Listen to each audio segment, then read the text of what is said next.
there seems to be no sign of intelligent life anywhere. Hello? Oh, yeah. Ah! Whoa!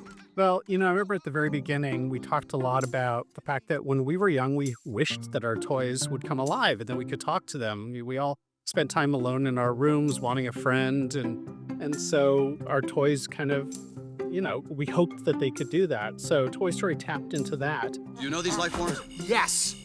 They're Andy's toys. We tapped into something, obviously, that struck a chord with the world. 30 years ago, Pixar released its first ever feature-length film, and it became an instant classic, Toy Story. Woody, Buzz, and all of Andy's toys immediately became fan favorites for people of all ages. And that's why I'm here at Pixar Animation Studios in Emeryville to see how the original Toy Story came to life. Christine, this is a very special place, special pieces. You're a special person. Talk to me about what you do here and where we are.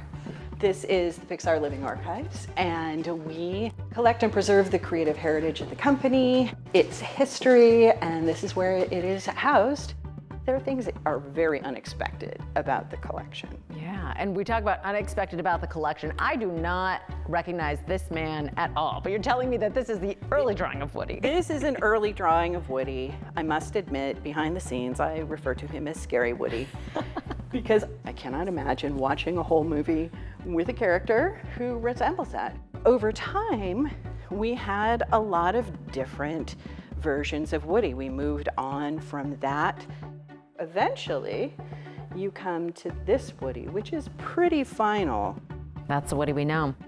The production designer, Ralph Eggleston, he was the one who was very invested in how to use color to help viewers understand the mood of the film. This is his notebook. He's establishing the safety of Andy's room, the warmth of a summer day that's lemony. This is the color script, and this is basically the palette that they followed in individual sequences. And to see this, I can only imagine what the notes for Sid's room then look like. Oh, Sid's room. It is so olive green, everything.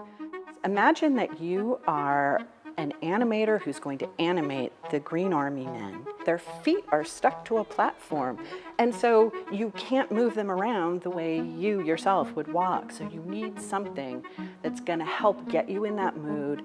And so we have something that we call the Green Army man shoes. Each of the animators could then lace up and feel it themselves and watch each other. They videotaped each other for reference.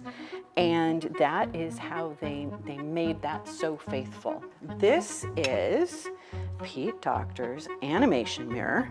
He would have used this at his desk to help him with the shots that he was working on. He would be acting it out for himself and then going to the computer and trying to make it reflect what he was seeing in real life. Here's a script. It says Toy Story working title. So the director, John Lasseter, said, I don't know, it's a story about toys. Let's just go with Toy Story. And it stuck. It's hard to believe for Toy Story specifically that 30 years has gone by. It's insane. When I first got hired at Pixar, it was supposed to be a 4 to 6 week job. And then here I am 30 years later, and I've done so much. It was not at all how I thought my career was going to go, but I wouldn't trade it for the world.